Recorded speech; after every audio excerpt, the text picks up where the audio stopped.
Good morning! Today's Miami day. Woo! Beach day! Woo!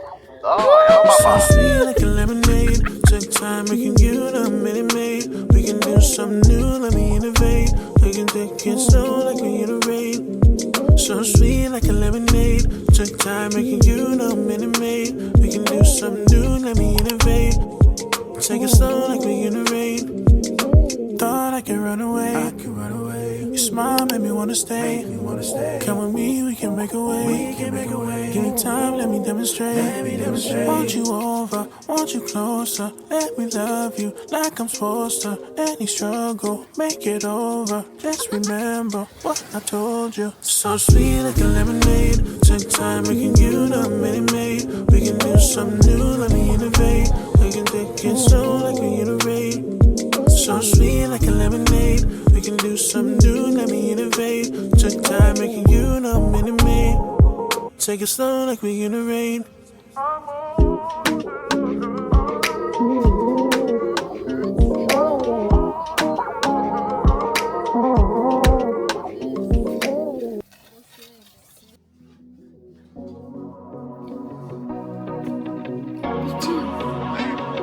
Bad traffic ain't a waste of time. When you were there to hold my hand, but I've had it with the 405. Since you said I'd missed my last chance, but I know that you've been asking about me. If I tried though to get you back, would you let me? It might take some time to change your mind, but maybe Honestly, my eyes are closed at times. take me back in your eyes, blinking at me like a caution light. I wonder if you see it. I don't really need a single other reason to make you mine. It might take some time to change your mind. I know. I wish I never let you go. I didn't know the dragon actually expels fire, so we're waiting for it again. I was like so spooked. It was so spooky.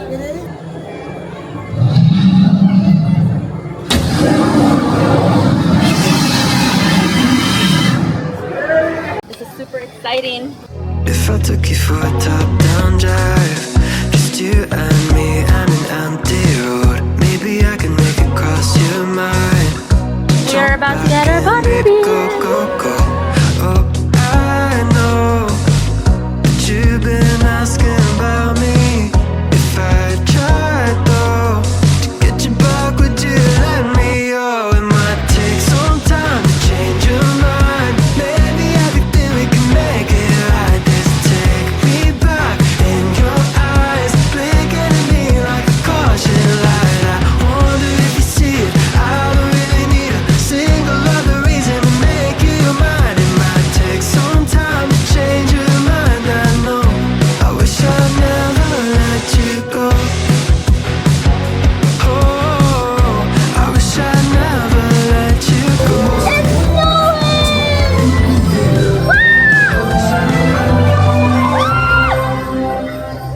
I know you've been asking about me. If I tried though to take it all back, would you let me? Oh, it might take some time to change your mind. Maybe everything we can make it right. Just take me back in your eyes, blinking at me like a caution light. I wonder if you see it. I don't really need a single other reason to make you mine. It might take some time to change your mind. Hi everybody, good evening. Today is December 1st. I just got back from vacation. I hope you enjoyed my sort of, I guess, montage of what I did, of what me and my friends did really. So we first went to Miami on day 1. We went to South Beach. Water is like super nice. It was a very hot day outside. And then you go into the water and it's like pretty cool. It's not like super hot water, so I haven't been in like salt water in a while, so it was a really good experience to do that again. I didn't really get a lot of tan. Yeah, I mean, I was hoping I would get a tan, but I didn't really get tan this much. I don't know, I was kind of sad about that. We also went to eat seafood boil, and it was so good. On our second day, we went to Universal, which I had a blast because I've never been to any of the Florida theme parks. I've never been to Disney, and I've never been to Universal, so I guess this one checks off my bucket list. Maybe next time we'll go to Disney World, or Disneyland really. We were able to ride one of the rides. I forgot what it's called. I honestly don't know. We just looked at the line. It has one of the shortest lines. So we went there, and it was really scary for me because I haven't been in a thrill ride in forever. So I had to kind of brace myself for a little bit. My heart was pounding before I even stepped into the ride. I'm not afraid of heights, but I just have like a little bit of I don't know, I was just nervous for some reason. But after that first drop, I was like, okay. It was really fun. We went to the Wizarding World.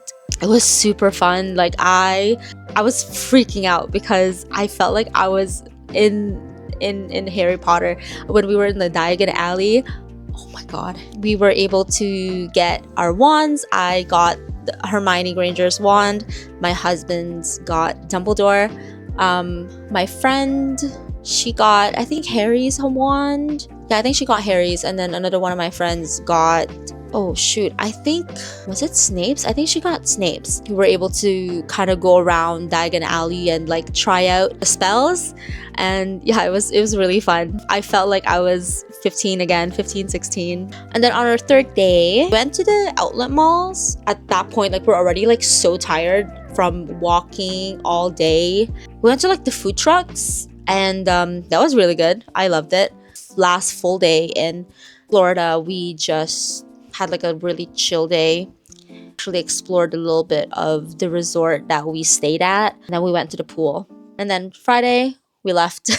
Unfortunately, it took us super long because there was an unexpected snowstorm around the Fort Erie area. The I-90 highway was closed, and also the I-86 was closed, which we were thinking is going to be like our alternate route, but it didn't happen. So we were able to brave the storm, thankfully.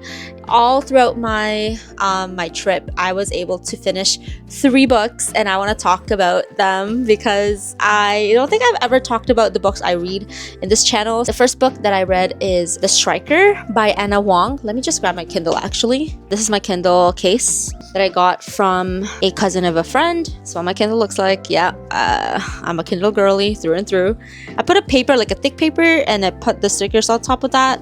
Instead of me like sticking it on the Kindle, I just like to keep my Kindle, you know, nice and clean. The first book that I read was The Striker by Ana Huang, and I actually enjoyed reading this book, to be honest.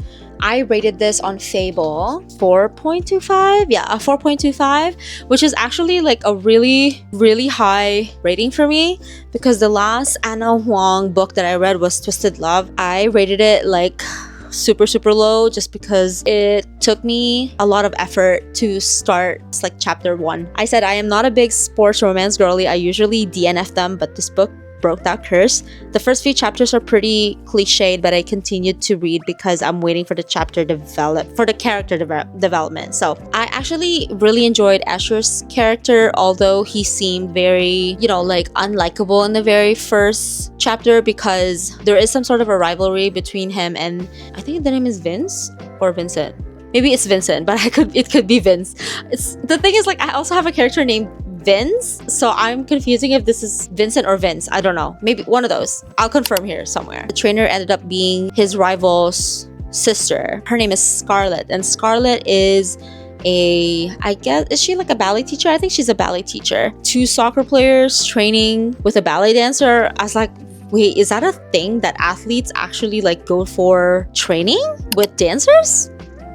I also said, like, I am very interested in Asher and Scarlett's romantic relationship all throughout the novel, which I was like really invested, although it was kind of cliched on how they met. But to be honest, like, it's her romance, man. Like, I'm the type of reader who can go past that, but sometimes I will kind of side eye a story when it's like, I don't know.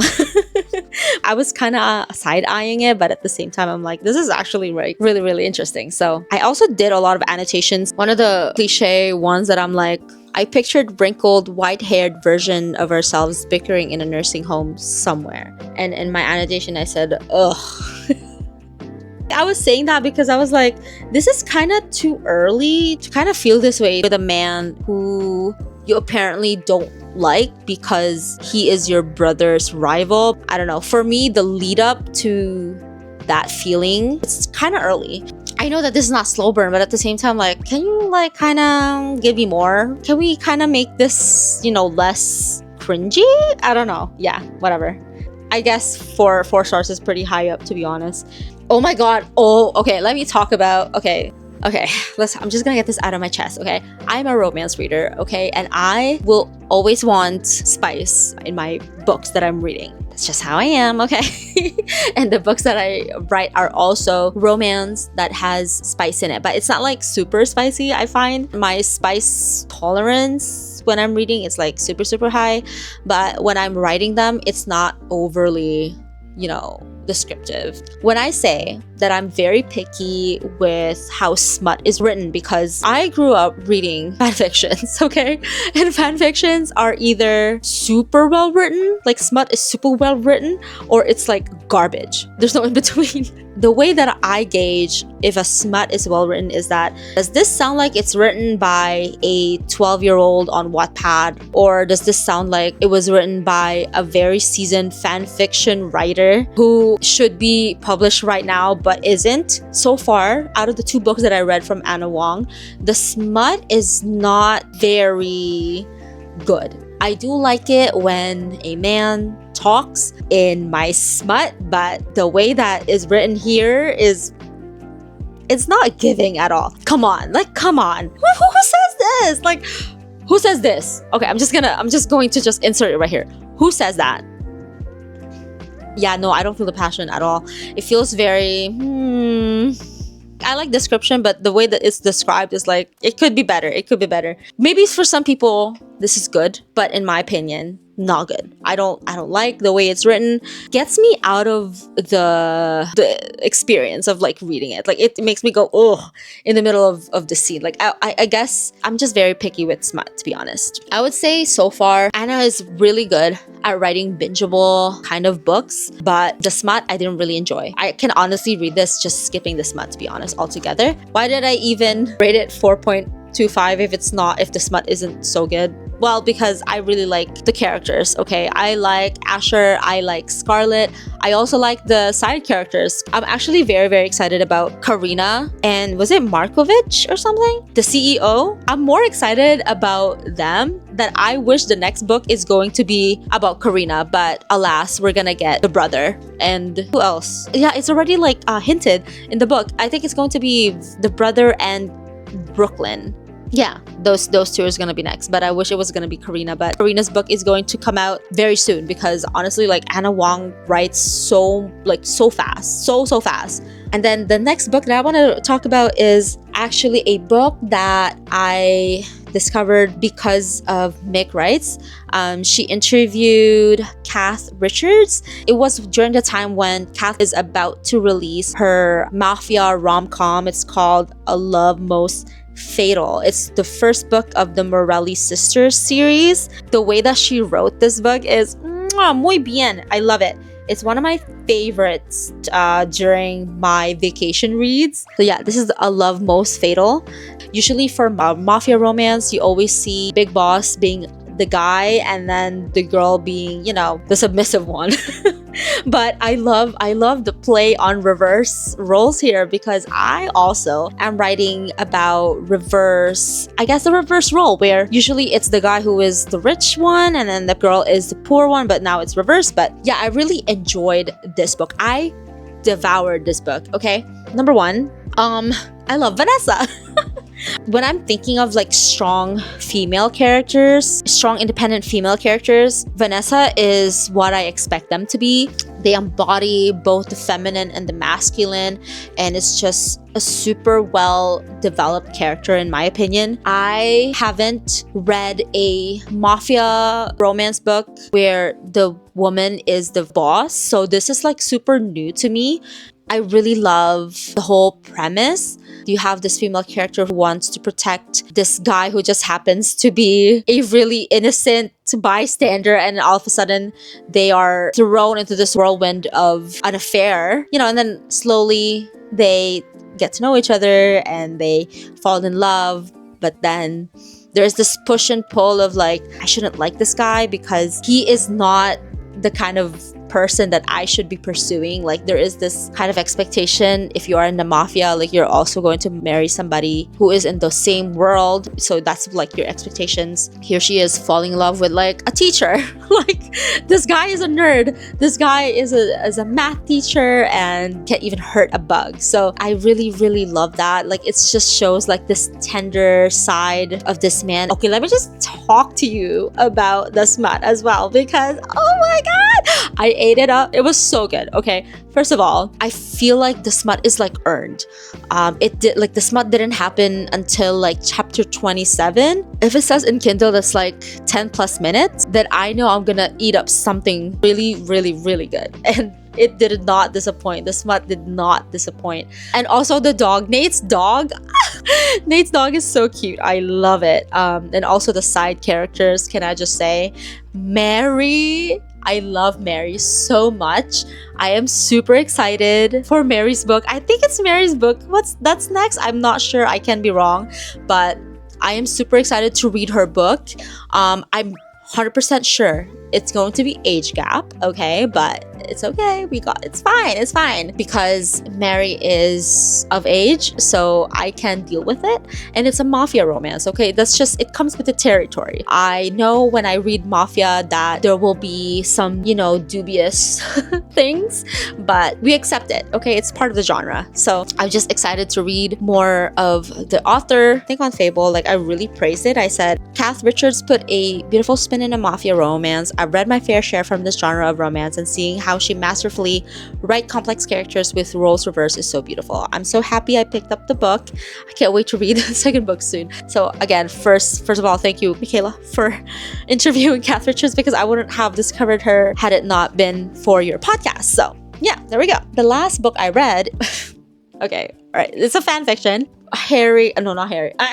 It's Harry Potter, but it's Hermione and Draco. Okay, first of all, let me just preface this by saying I didn't know that Draco and Hermione were shipped, because the kind of fan fiction I was reading is more so on like the anime side, but this is the first time I read a fan fiction from a movie. Hi, editing Jasmine here. I just want to comment here and say that the very first Draimani fanfiction I ever read was Manacled by Senlin Yu, and I honestly get the appeal of shipping Hermione and Draco because it just works like enemies to lovers. Come on.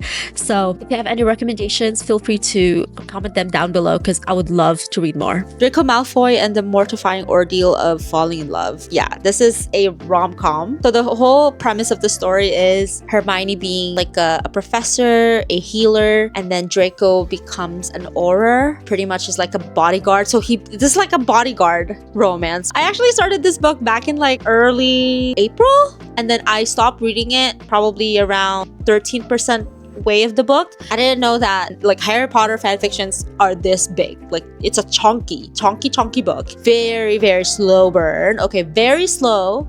When I say slow burn, as like you will not get into the spice until I would say 70% of the book. And if it's like 199,000 word book, that's probably like it's like way out there still. So the writing, holy crap, it makes me feel like I'm inferior. I can't believe this is free because I loved every single minute of my time reading the entire thing. And I also picked it up because I guess I was just inspired after going to the Diagon Alley at Universal. So yeah, so this is like a bodyguard romance. There's a lot of Draco and Hermione goes into like journeys together. They will literally go on adventures, fight different kinds of creatures and magical creatures and whatnot. And there's gonna be a lot of like pining and yearning. Also, this is very interesting to me because the point of view is third person point of view, but mostly you'll see it only in Draco's like POV kinda. So like I don't see much of Hermione. We're more so in Draco's mind. It also makes sense because this is about Draco Malfoy and his mortifying ordeal of falling in love. So I was like, okay, I guess. It's very rare for me to see a romance book that is entirely in the male perspective because, again, romance is in the